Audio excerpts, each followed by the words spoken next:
Allez, vous m'avez motivé, c'est reparti pour vous parler de la boîte noire de ce qui se passe en séance.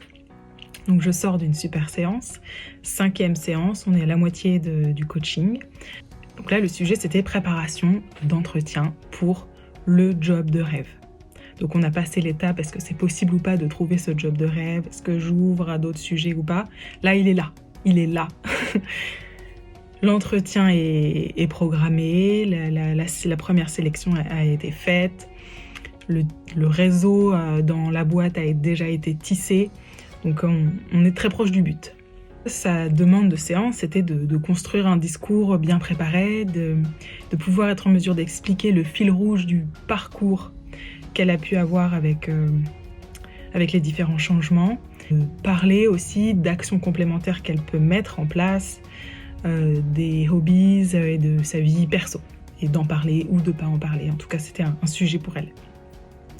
Et ce à quoi elle voulait aboutir, c'était de gagner en sérénité et que ce soit plus clair pour elle, de se sentir tranquille et d'aborder l'entretien pas stressée et en connaissance de ce qu'elle a vraiment envie de dire. Gros sujet. Je regarde mes petites notes à côté pour essayer d'être plus straight to the point avec vous.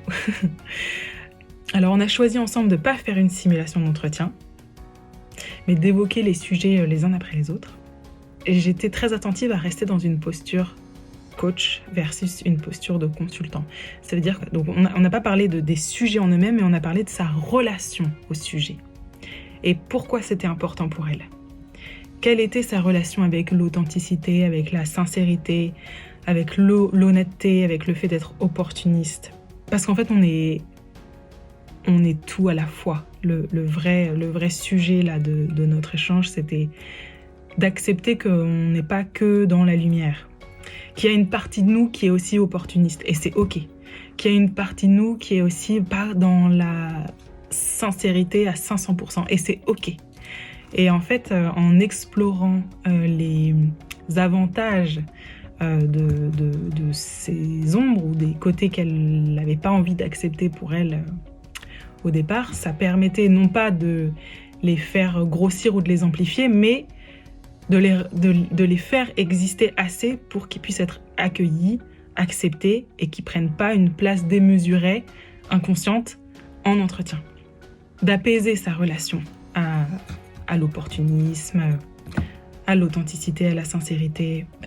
On a cheminé comme ça avec des questionnements, des prises de conscience, ou en tout cas des ouvertures que je lui proposais un peu dérangeantes, challengeantes, pas faciles. Et donc on a fait aussi le lien avec la fluidité dont elle a fait preuve pendant la séance. Comment elle pouvait mettre cette fluidité qui existait pendant la séance au service de ce qu'elle voudrait faire exister en entretien. Donc elle repart avec des nouvelles questions, encore plus que ce avec quoi elle est arrivée. Mais elle repart aussi avec les moyens de pouvoir y répondre toute seule, en autonomie, en utilisant ce qu'elle a pu vivre en séance, en se connectant avec son essentiel, avec son intention. L'enjeu pour moi vraiment pendant cette séance, en fait, elle attendait de moi des conseils au démarrage.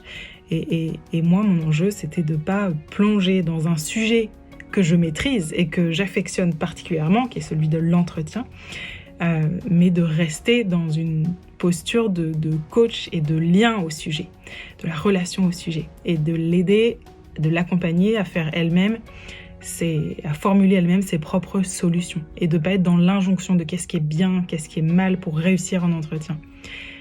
Et pour autant, je me suis quand même laissé la place de lui donner mon avis, mais en lui présentant non pas comme une vérité générale, mais comme un point de vue, comme une hypothèse, pour nourrir la réflexion qu'elle choisit de prendre ou pas. Voilà, c'est tout pour aujourd'hui. Je vous souhaite un très bon week-end ensoleillé. Salut!